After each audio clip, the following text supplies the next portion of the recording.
장관뿐만 아니라 이분도 열심히 투쟁 중입니다. 바로 김기현 대표인데요. 슈퍼 빅 텐트를 던진 김기현 대표 우선 화면을 보고 와서 이야기 나눠보도록 하겠습니다. 우리 국민의힘은 나라의 발전적 미래를 고민하는 모든 분들과 함께 슈퍼 빅 텐트를 치겠습니다. 보수적 인사의 영입 못지않게 많은 국민의 의견을 대변하는 각계각층의 인물들을 모시는 것 역시 중요합니다. 부정부패 정당이 되어 개딸들에게 휘둘리는 지금의 민주당에게 나라의 미래를 맡길 수 없다는 양심을 지키는 분들이 민주당에 비록 소수나마 있다는 점도 유의 깊게 보고 있습니다. 자, 김기현 대표의 저 발언. 자, 여당으로서는 지금 인요한 혁신위원장으로 되지 않아서 지금 또 이분이 나온 겁니까? 아니면 이분이 초조해져가지고 본인이 또 이렇게 나서는 겁니까? 여당은 제 해석은 어떤 이제 목적입니까? 김기현 대표는 그동안 사실 당 대표인 것도 많은 국민들이 아직도 모릅니다. 존재감이 미미한 분입니다. 안타깝게도. 네. 오죽하면 제가 맨날 지적하지만 수해복구 현장 갔는데 동네 주민들이 못 알아보니까 정진석 의원이 아 여기 국민의힘 당 대표십니다 하고 막 하면서 박수 한번 쳐주세요 막 이런 수해복구 현장에서 지금 처참하게 얼성찬한 다. 짓을 했는데 네. 왜 그 일이 벌어졌냐 사람들이 김기현을 알아보지를 못하니까 그런 일이 있었는데 그렇게 윤석열이 바지사장으로 불법 당내 경선 개입까지 감수하면서 안 쳤는데 강서구청 보궐선거 떨어진 것에 책임을 윤석열이 져야 되는데 김기현한테 지우고 그 다음에 잘 됐다 이참에 영남 중진들 싹 물갈이해서 어차피 수도권이 떨어질 거 저놈들 내보내고 그 자리에 찐핵간 검핵간들 앉히자. 그래서 인용하는 앞세워서 몰아붙였는데 김기현이 막 거부하고 있지 않았습니까? 네. 김기현 입장에서는 당대표로서 자기가 역할을 하겠다라고 오히려 대들었거든요. 또 화제가 되는 사진이 공항에서 윤석열 대통령 부가 되는데 취임 초에는 90도로 인사를 하는데 김기현 대표가 오늘은 꼿꼿이 인사를 하더라고요. 네. 이제 나를 바지로 내몰려고 하는 거에 대해서 나도 가만히 있지 않을 거야. 뭐 이런 장제원이 한 것처럼 네. 나는 권력 잘쳐도 한 말 이야기합니다. 막 했잖아요. 그런 것처럼. 네. 그 사진도 화제가 됐는데 그러면서 인요한한테 주도권을 윤석열, 김한길, 인요한 그룹의 주도권을 주지 않고 내가 아직 당대표로서 해보겠다. 건재하다라고 이렇게 대드는 장면이다. 네. 어떻게 국민의힘으로 슈퍼 빅 텐트가 되겠습니까? 빅 텐트도 안 되고 네. 아까 국민의힘 내 청년 당원들이 제가 지적하는 방송을 봤는데 아니 이준석 내쫓고 안철수 집받고 나경원 내쫓고 유승민 내쫓고 완전히 당내에서도 반윤이나 비윤은 초토화시키던 자들이 무슨 슈퍼 빅 텐트를 이야기하냐고 들어갈 사람도 없다고 그러대. 네. 국민의힘 당원이 아까 방송에서 네. 그런 얘기를 지적하는 걸 제가 했다. 들었습니다. 네. 그리고 저는 방금 김기현 대표의 허리 이야기를 듣고요. 허리? 저는 처음에 그러니까 김기현 대표 허리 각도 얘기 듣고 네. 전 순간 그런 얘기가 났습니다. 대통령 지지율 측정하는 새로운 계획이 생겼다. 어떤 거냐? 기업 미터. 리얼 미터가 아니고 기업 미터다. 허리 보면은 이 사람이 허리를 숙이는 정도에 따라 가지고 대통령 지지율이 높은 거고 세우면 낮은 건데 기업 미터인데 역시 정서 분석. 네. 그런데 제가 사실 들고 싶은 말씀 어떤 거냐면요. 김기현 대표 오늘 저기 슈퍼 빅텐트는 정부 여당 나름대로의 선거 구도를 짜겠다는 거예요. 자세히 보시면은 슈퍼 빅텐트는 어떤 거냐면요. 네. 반 이재명 구도를 하겠다는 겁니다. 반 이재명 구도를. 그래서 결국, 이상민, 양형자. 그런데 문제, 이분 다 민주당 출신 의원이에요? 그런데 저기 문제는 뭐냐면은 그 저기 정부 여당이 지금 도모하고 있는 반 이재명 구도가 왜 통할 수가 없냐면은 내년 선거는 윤석열 정부 집권 3년 차에 치러져요. 정부 여당에 대한 중간 평가를 하지 어느 누가 야당 대표를 평가하겠습니까? 그러니까 어떻게 보면 처음부터 되지 않는 전략을 하는 건데 왜 그러냐면은요. 지금 용산 대통령실도 반 윤석열 정서가 무지하게 확산되는 거 알아요. 그렇기 때문에 어떻게 하든지 반 윤석열 정서를 희석시키려고 프레임 전환을 온갖 짓을 다 하는데 문제는 뭐냐면은 반 윤석열 정서를 희석시킬 가장 확실한 방법은 윤석열 대통령의 절절한 사과와 반성인데 윤석열이 사과하고 반성하지 않는데 반 윤석열 정서가 어떻게 희석되겠습니까? 그러니까 원래 빅텐트라고 할 때는 네.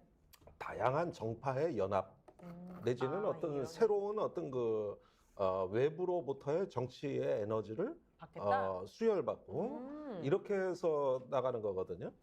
그런데 지금 보니까 이 여기서 얘기하는 슈퍼 빅텐트는 일단 신당 창당을 막고 그걸 희석하기 위한 어떤 그 목적으로 보입니다. 네.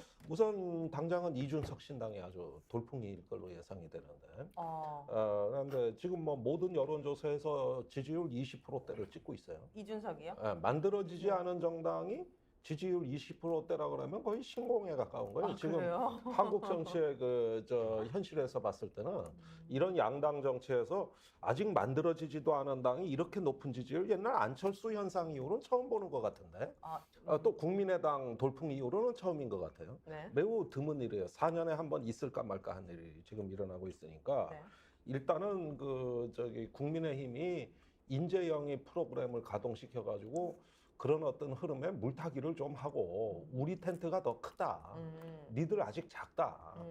이런 것들 좀 과시적인 행태다. 네. 이렇게 좀 보여지고요. 그리고 이제 민주당에서 사람 빼내기 여기에 관심이 있는 것 같아요. 이상민 의원이 벌써 하는 말도 그렇고 또 김기현 의원이 아까 하는 말도 이렇게 보니까 벌써부터 뭐 영입을 하겠다고 사실 거의 밝힌 겁니다, 이게. 이렇게 보면은 무언가 자꾸 여당이 의제를 만들어 나가죠. 네. 뉴스를 만들어 내가고 주도하려고 하는 것이죠. 근데 문제는 이거 김기현은 지금 약발이 떨어진 인물이 이게 하게 되니까 네.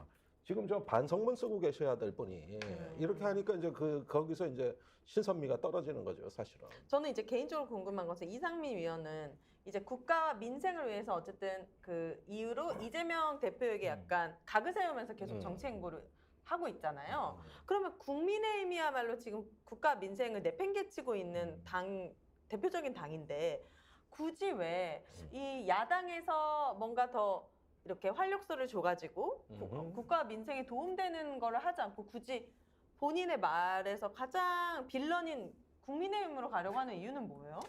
제가 이상민 의원하고 한번 얘기를 해봤어요. 그런데 어떤 논리보다는 다분히 감성이 앞서더라고요. 감성이. 그러니까 이재명 대표에 대한 어떤 그 분노하면서 내지는 상실, 더 나가서 반감.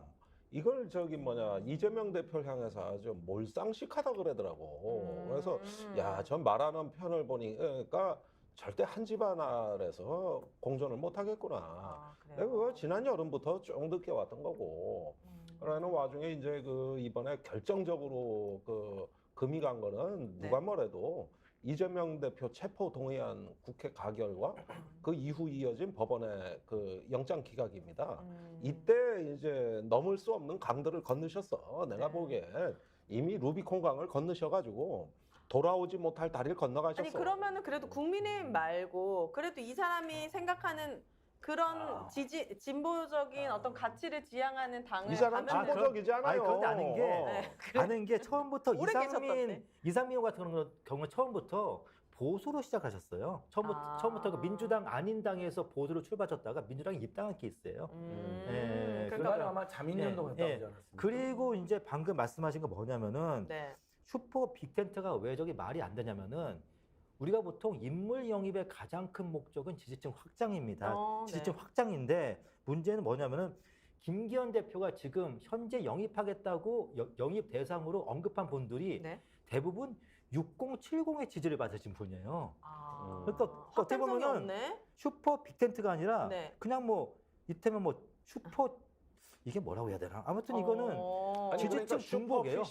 다랑어, 그 참치 있잖아. 왜 우리 옆에도 요 참치집 보이더라고. 네, 이거 우리 방어보다는 방어는 크니까. 방어도 크고 다랑어는 더 커. 더 커. 그 참치는 더 커요. 네. 그러니까 어떻게 보면 이게 지지층 확장이 아니고 그냥 뭐 지지층 중복 내지 지지층 덮어쓰기예요. 별로 확장성이 전혀 없습니다. 도움이 되지 않는다. 자, 이재명 지역구 출마설이 있는 원희룡 장관. 국민과 당을 위해서라면 도전과 희생을 해보겠다. 그러니까 이재명 지역구에 원희룡 장관이 출마를 고민해보겠다. 뭐 이런 겁니까? 일단 저는 이상민 이야기 잠깐 하면요. 이상민? 네. 그분이 아예 진짜 안 맞는다고 생각했으면 진즉 나갔어야 돼요. 근데 지금 아마 국민의힘 갈 것 같거든요. 네. 이렇게까지 김기현 이야기한 거 보니까 네. 이상민 의원하고 상당한 교감하고 저런 이야기 저렇게 만든 민주당 아무도 안 오면 이상하잖아요. 근데 공식 성상에서 민주당 의원들도 접촉하고 온다고 했잖아요. 그건 네. 이미 교감한 건 여론조사 이미 여러 번 나왔어요. 거기에 허태정 전 대전시장하고 우리 스픽스 자유한 이경 민주당 부대변인 있잖아요. 네. 그 두 사람 다 국회 신인이거든요. 둘 초선도 아닌 중진의원이라는 사람이 아주 3등으로 엄청난 격차로 지고 있어요. 아, 인지도.